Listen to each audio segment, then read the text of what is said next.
అందరికీ నమస్తే. ఏదైతే నిన్న సోషల్ మీడియాలో ఓయూ వేదికగా పోలీసుల దాడిలో తీవ్రంగా గాయపడ్డ బీఆర్ఎస్పీ నేత ప్రశాంత్ మనతో ఉన్నారు. అసలు ఏం జరిగింది, నిన్న అంతగానో పోలీసులు కొట్టడానికి కారణం ఏంది అనే అంశానికి సంబంధించి ఆయన అడిగి తెలుసుకునే ప్రయత్నం చేస్తాం. ప్రస్తుతం అయితే ఆయన ఆరోగ్య పరిస్థితి చాలా కొంచెం ఇబ్బందికరంగానే ఉందని చెప్పేసి ఆసుపత్రి వర్గాలు చెప్తా ఉన్నాయి. ఇప్పుడు ఆయన రామతపూర్లో ఉన్న ప్రైవేట్ ఆసుపత్రిలో చికిత్స అయితే పొందుతూ ఉన్నారు. ప్రస్తుతం ఆసుపత్రి బెడ్ దగ్గర ఉన్నాము. అసలు ఏం జరిగింది, ఎందుకు ఇట్లా అయిందా అనేది ఒకసారి మనం ఆయన అడిగి తెలుసుకునే ప్రయత్నం చేద్దాం. మరి ఎట్లా ఉంది ఆరోగ్యం? కొంచెం బాగానే ఇబ్బంది బాగా తగిలినాయి కాబట్టి హెల్త్ బాగాలేదని రెస్ట్ తీసుకున్నాను డాక్టర్స్. సో నేను రాత్రి అడ్మిట్ అయ్యాను ఇక్కడ పోలీస్ స్టేషన్లో. కనీసం హాస్పిటల్ తీసుకోపోమంటే కూడా తీసుకోపోలేదు. ఓకే. రాత్రి 8:45 నుండి 9 మధ్యలో మమ్మల్ని వదిలేసి ఆ రోడ్ల మీద అట్లా వదిలేసి ఇక్కడ నుండి మేము మళ్ళీ వేరే ప్రైవేట్ ఆటో మాట్లాడుకొని ఇక్కడికి వచ్చి ఇక్కడ అడ్మిట్ అవ్వడం జరిగింది. ఓకే. ఎన్ని గంటలకు కోల్ పెట్టారు అసలు? నేను ఎప్పుడు తీసుకెళ్ళాను అక్కడికి?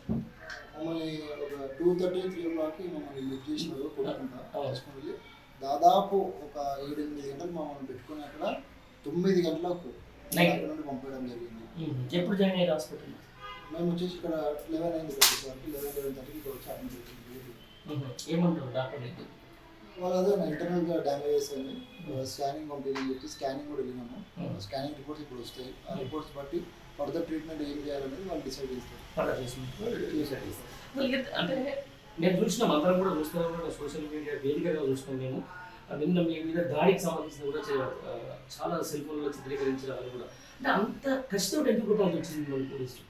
రేవంత్ రెడ్డి వాళ్ళకి నాకు తెలిసి ఎక్స్ట్రా పేమెంట్ ఏమో ఇస్తున్నట్టు జీతము, అందుకనే వారు అట్లా చేశారు.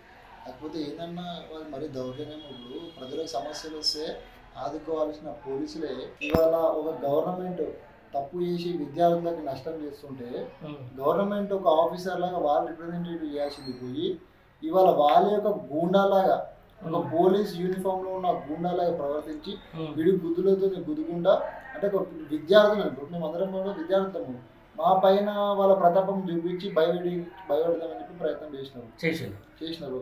కానీ వాళ్ళకి తెలియదు తెలంగాణ ఉద్యమం ఎంత పెద్దదన్న. తెలంగాణ ఉద్యమమే తెచ్చుకొచ్చినాం కొట్లాడే విద్యార్థులము. ఈ చిన్న చిన్న దాన్ని మేము భయపడతామా? నాకు కావాల్సిన మా హక్కులు, నా ఇంట్లో కోసం నేను పోరాడతలేను, యువను పక్కన ఇంటి కోసం పోరాడతలేదు, తెలంగాణ సమాజం కోసం పోరాడుతున్నాం, తెలంగాణ విద్యార్థుల కోసం పోరాడుతున్నాం. కాబట్టి 100% వాళ్ళు ఇంకొక 10-20 మంది కలిసి నిన్న కొట్టినారు, ఇంకో 100 మంది కలిసి కొట్టినా కూడా మా పోరాటం ఆగదు. 100% మేము ఫైట్ చేస్తాము మా నిరుద్యోగ సమస్యల గురించి. అదే నేను నిన్న చూస్తున్న సందర్భంలో పోలీసులు కొడుతున్న విధానంలో నానా దుర్భాషాలు, పలకలేని భాషలో పలుకుంటూ మిమ్మల్ని తిట్టుకుంటూ మిమ్మల్ని కొట్టిండ్రు. దీన్ని అంతా చూస్తుంటే ఎట్లా అనిపిస్తుంది? మళ్ళీ ఈ 10 ఏళ్ళ కింద తెలంగాణ చూడడానికి ఎట్లా?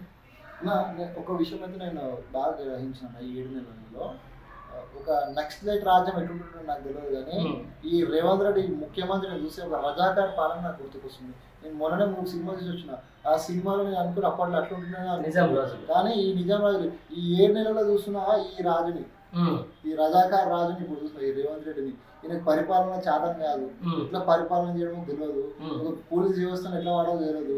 పోలీస్ వ్యవస్థను ఒక రౌడీలాగా చేసి గూండల్లాగా చేసి ఒక యూనిఫామ్ వేసి ఆయన రౌడీలాగా నించబెట్టి అడిగిన ప్రశ్నించిన వాళ్ళని కూడుతున్నారు. మేము ఆడ చూసినాం, మిమ్మల్ని మీ మీద దాడి జరగడం ఆడ చూసినాం. అక్కడి నుంచి తీసుకొని మిమ్మల్ని వ్యాన్ పెట్టించిన తర్వాత మళ్ళీ ఇంకా ఎందుకు లోపల ఏమైనా దాడి జరిగింది, మళ్ళీ కొట్టడాలు ఎక్కడ ఆయన 100% జరిగినాయి అన్న. ఇప్పుడు అక్కడ దాడి జరిగేటప్పుడు మీడియా మిత్రులు అందరూ దగ్గరకు వచ్చే వరకు అక్కడ ఉన్న ఏసీపీ ఎవరైతే ఉన్నారో మీడియా వాళ్ళు మీరు ఇమీడియట్ లోపల లిఫ్ట్ చేయండి అని ఇమీడియట్ లోపల లిఫ్ట్ చేసి ఇంకొక 10-12 మంది కానిస్టేబుల్ లోపలికి ఎక్కినారు. ఎక్కి మళ్ళీ అక్కడ కూడా దాడి చేయడం జరిగింది. దాడి చేస్తూ మీరు కనుక నిరుద్యోగుల గురించి మళ్ళీ కొట్లాడితే రేపు పొద్దున ఫర్దర్గా వేరే యాక్షన్ ఉంటుంది. ఇప్పుడు మేము మళ్ళీ కొట్టి వదిలేస్తున్నాము. రేపు పొద్దున కనుక మీరు ఇట్లనే చేస్తే రేపు పొద్దున ఫర్దర్ యాక్షన్ వేరేలా ఉంటుంది కాబట్టి అని మమ్మల్ని భయపెట్టే ప్రయత్నం చేసినారు. ఎంతసేపు ఉన్నా కూడా భయపెట్టే ప్రయత్నం చేశారు. మీరు ఈ ఉద్యమంలో వచ్చి కొట్లాడొద్దని వాళ్ళ ఒకటి క్లియర్ పాయింట్ ఏంటంటే, మేము నిరుద్యోగుల తరఫున మాట్లాడొద్దు, మా హక్కుల గురించి మేము కొట్లాడొద్దు. ఎంతసేపు ప్రభుత్వం ఏది ఇస్తే మేము అది ఇనుకుంటే సరే అనుకుంటూ కూర్చోవాలి. మేము అంతే, మేము ఎక్కడ మాట్లాడద్దు, మా హక్కుల గురించి మేము ఎక్కడ కూడా మేము అడగొద్దు. రైట్.